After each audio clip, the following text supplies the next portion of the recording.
Now, we do have some rules for this lady. Look at a hot mess. Look at her. She got problems. I don't know what's going on. Everything wrong. But if you look at why she's all jacked up from the floor up, we have some reasons.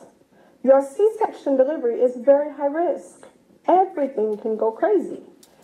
And it can be an issue of DVTs. It can be an issue of wound infection. You know, it's just more problematic. When we look at postpartum hemorrhage, we want to spend some time here real quick and give you a list of people at risk. People at risk for a postpartum hemorrhage include anybody who had Pitocin, induction or whatever, any mother who had magnesium sulfate because the uterus is a muscle and it did relax it, anybody who had a multiple gestation, so twins, triplets, big baby, 9-pounders,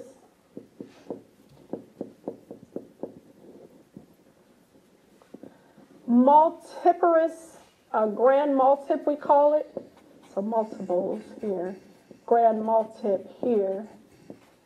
This is greater than 3 kids or 5 kids in some books. The more children you had, the more your uterus has to work hard to contract back down. So you're going to have a little bit more risque here, okay? You could have a C-section as a reason for postpartum hemorrhage. You could have a full bladder, a long labor, so that by the time you deliver, your uterus is tired of you, doesn't want to contract anymore. Remember, in order to prevent a postpartum hemorrhage, the uterus has got to contract. It's tired of contracting. It doesn't contract it for 2 damn days. Shit, Pitocin and prostaglandins and all the stuff we do to people, it can be very tired of us. So those things make sense there. Now, what we do to try not to have a postpartum hemorrhage, we have to monitor the bladder. After the patient delivers, believe it or not, they get Pitocin again. Right after delivery, mothers get Pitocin again. As soon as she delivers her placenta, we are massaging the fundus every 15 minutes times 4, then every 30 minutes, we do it every time we check the vital signs, times 2, and every hour until she goes to postpartum. Frequent massaging. I and my nurses teach the mother how to do it too. We tell her how she should be feeling periodically for a really rock-hard ball. That's called her fundus. We make her touch. You see, honey? See how hard? And she, oh, okay. And we tell her you should be feeling that. Okay, so those are some things to remember.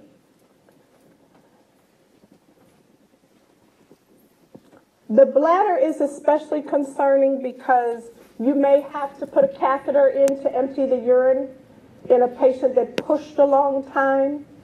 When they push a long time, they're very swollen. Okay, you may have to just put in a catheter just to empty the urine, take it back out. You can look at the sheet and see the UTI. UTIs are common. The way to prevent a urinary tract infection is take the catheter out as soon as possible postpartum. Take the catheter out as soon as possible postpartum. A wound infection, you're going to look for straw all over again. This time it has a different meaning. So if the C-section gets infected, you're going to know, because you'll see some swelling. You'll see it hurts more, tenderness. It will be red. It will be warm, but then add this, drainage. So it might be draining. The patient with an infected C-section wound, always remember the way the rules go. The first dressing is removed by the surgeon. So you don't take off the dressing. If there's more bleeding around the wound than you like, you're going to circle it, put your initials, the date, and the time. So let's say that the patient had a C-section this morning, and you came in to see how she's doing. Let's just say it's 1 o'clock in the afternoon, you're checking everything. You notice a little bit of bleeding. You're going to circle it, put your initials, put the time, whatever, the date. Check it again in an hour. You're just monitoring it. There may be never anything more than that little spot there. In the morning, the surgeon's going to remove that dressing. You're looking at the incision for, again, swelling, tenderness, redness, and warmth, and drainage. That's signs of infection right there. Boom, select all. Okay? Now, mastitis, OMG. Infection of the breast is sometimes from incomplete emptying. It is incredibly painful, more painful than a whole lot of conditions, might even be as painful as labor to this patient. It is one of the worst things you can go through. And once again, here we go again, straw. The area of the breast may be swollen, tender, red, very warm, and it's a tearjerker. They're going to be crying. They can still breastfeed, but it'll take a soldier. The antibiotics that we use are safe in breastfeeding, dicloxacillin or whatever, and it is, they don't have to pump and dump. They can still breastfeed. That's important on the test. So they can still breastfeed. They have to completely empty the breast. They will be on pain medication, most likely like Motrin is safe postpartum. They can be on Motrin. I don't know, I feel so bad for them. I give them Tylenol number 3s, Tylenol with codeine as well. Warm compresses before feeding, cool compresses after. Warm compresses before feeding, cool compresses after.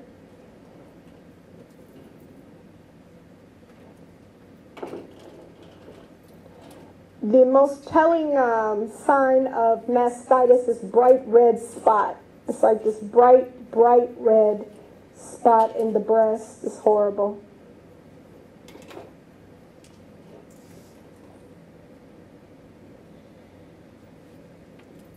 Remember that engorgement is not from milk that is stuck or whatever people think. The engorgement itself is actually from vasodilation. So you need to put that. It's not from the milk, it's from vasodilation. Days 3 through 5 are the peak. It is not an absolute. In other words, it can be prevented. It's not something everybody gets. It's supposed to be prevented. And the best way to prevent this is to breastfeed every 2 hours or up to 12 times a day, which takes a soldier. When the milk comes in, you have to literally be vigilant. Every 2 hours, up to 12 times a day. I've never gotten engorged. My family doesn't get engorged, but we don't fuck around either. It's like every 2 hours. Because otherwise, you just slip up one time, you're going to start and the bigger you get, the worse it gets. You can't, the baby doesn't even want to try because it's sliding off of you. So it's really severe for a lot of patients. But every 2 hours, don't forget the cabbage leaves. I told you that. Refrigerated cabbage leaves. Okay, let me see if there's something else exciting here. Oh, contraception. Yes, Lord. Okay, you had a fairly big section on contraception.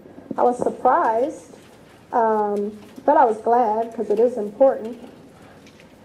First of all, remember that estrogen is contraindicated. I don't really care where you write this.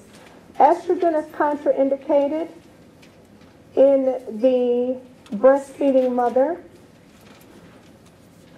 A patient who is on an estrogen-containing birth control method will stop producing milk. It's that simple. A patient who is on a estrogen-containing birth control will literally stop producing milk. And a lot of times they have no idea why. So they say things like, my milk didn't come in, or I never had any milk, or I couldn't breastfeed. Well, shit, you got tits, of course you can breastfeed. So I always worry when I hear that. So I always ask them to tell me how did their postpartum period go. And that's when I find out that they were given a pack of pills. And that's why your little ass didn't have no milk. So you cannot take anything with estrogen. So what can they not take? Let's make sure you know your estrogen-containing birth control. What can they not take? They can't take the pills unless it's a breastfeeding pill, progesterone only. Write that down. They can take the pill if it's a progesterone only pill, but they can't take the estrogen-containing pill. That would not work too well. Can they take the patch? Nope. Can they have the ring? No. So they can have Depo-Provera. That's the shot, contraceptive injection, Depo-Provera. They can have the implant in the arm, or Implanon. In your notes, I saw Norplant, but we don't even do those anymore, but whatever. Like, what the fuck is that? They can get the tubes tied, which obviously that would be if you're done, a tubal ligation. Don't forget what worked for years, which is condoms. And then there's that shit that never really caught on, like a cervical cap. But you still had to know it.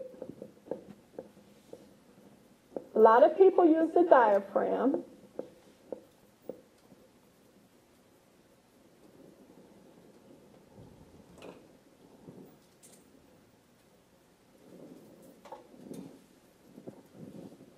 An IUD is absolutely wonderful for your patient and safe. And then there's something called natural family planning. And this actually works with highly motivated people. It works exceptionally well if you have a mother that's breastfeeding, and breastfeeding quite well. So breastfeeding is naturally going to suppress ovulation, but only if you never supplement. So again, breastfeeding is going to suppress ovulation. That's the words on the test. It's going to suppress ovulation as long as you don't supplement. Now, I know in America it is crazy. So let me just help you know how effective breastfeeding is elsewhere. It is the only form of birth control in most other countries. And it spaces children out very well every 2 to 3 years. Very well. Here we act like we're brand new and don't know what we're doing, so we screw up and get pregnant, then we blame somebody. Okay. Now, so natural family planning is different, and if you combine it with breastfeeding, it works really well. Now, how does natural family planning work? Well, you take your temperature every day. You take your temperature every day, and that actually works. It's called basal body temperature, BBT type of system. It's free, it's safe, and it's somewhat effective in a person who has a clue. It's also been called the rhythm method. A nurse cannot effectively teach this. They don't have time for this. So they need to go to a program that teaches this, and a lot of churches do it. So, but you can't just teach this overnight. This is not easy for some people. Some already know about it. Their cultures do it, and that's fine. But what you had to remember is you don't want to throw it out with the bathwater. You got to remember all these different methods. And again, what were the 3 estrogen-containing methods that wouldn't be good for breastfeeder? Pills, patch, ring. And pills are the estrogen-containing traditional birth control pills. Okay? So you have to be careful. Let's see what else we got. Anything else? We got 3 minutes with this shit. Oh, I know. Vasectomy. That's a good one because that's on the test. Vasectomy. Let's make sure we know the vasectomy deal here. Oops, I spelled it wrong. Weenie whack. Well, not really, but sounded good. Okay. Now, so dude decided that he gonna take care of that for you. Well, bless his heart. So what we're gonna do with dude is we're gonna give him an appointment to go to a urologist surgeon, and he's going to go ahead and do this surgery. But everyone, this is the problem. After vasectomy, your patient needs to have 2, most of the time 3, negative sperm samples.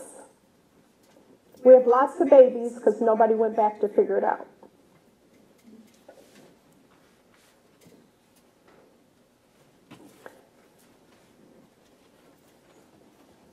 So we need to go back. We need to use another method of birth control for 6 weeks following a vasectomy. We need to go back at 6 weeks, see if there's still little guys swimming, and get 1 more even after that, negative sperm sample.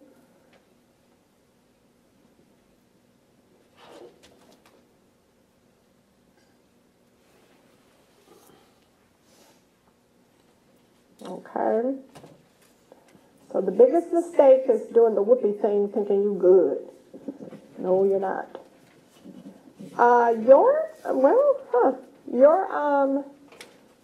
Your packet had what used to be called RU486. It had that in it. And this is what we used to call for the rape patient. It's actually mifepristone and methotrexate. So if we had a patient that was raped, or it's called also the morning after now, Plan B, it's called Plan B commercially. You can get Plan B. Okay, but so if you have a rape patient or a patient the morning after needed Plan B, whatever you call it, then this would be something that prevented your baby from being able to implant, or in some cases it changes things so much you never even ovulate. Okay, so this is called the morning after. Literally, you have to do this the morning after. And it's an old-fashioned remedy we use for the rape patients, but now it's in the commercial pharmacies as Plan B. This is at college campuses, too. Make sure you put it in your notes. It blocks progesterone. And it makes the uterus hostile to implantation.